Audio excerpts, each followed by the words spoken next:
President Obama is set to make remarks on that ruling in just a few moments as well. Before then, he then heads to Charleston to deliver the eulogy at Pinckney's funeral. Yeah, a little background for you. Again, President Obama is going to speak in just a few moments, but gay and lesbian couples could already marry in 36 states prior to the Supreme Court decision. So now that means the remaining 14 states will have to do the same and not ban, again, couples from marrying in those states who are of same sex. Yeah, this effectively takes the choice of the same-sex marriage ban out of the state's hands and into law. Yeah, Governor Bobby Jindal also weighing in on this. You know, he just recently announced that he is running for the White House. He was quick to blast the Supreme Court's decision to uphold same-sex marriage across the board. He says that gay marriage is a states' rights issue and went on to say that the High Court is, quote, trampling on Louisiana's right to determine who can enjoy marriage. He went one step further and even said again in his words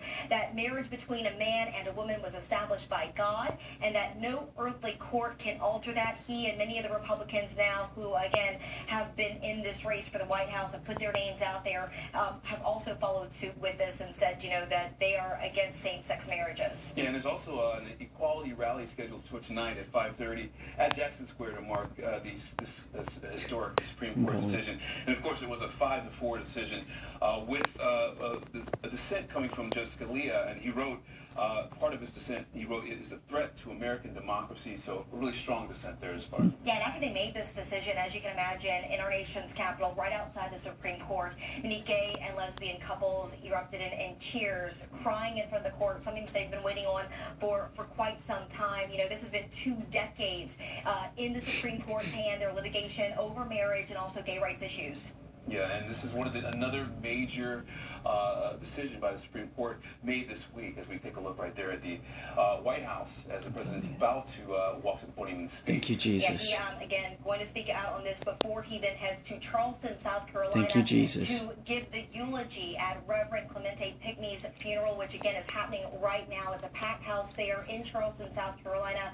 We should also add that Justice Anthony Kennedy, who wrote the majority opinion, just as he did in the court's previous 3 major gay rights issues back in even as far back as 1996, he said that no union is more profound than marriage. Kennedy also wrote, joined by the court's 4 more liberal justices, saying that, you know, this issue reveals that these individuals seek not to denigrate marriage, but rather to live their lives or honor their spouse's memory, joined by its bond. Again, Kennedy really rallying behind this issue of gay marriage.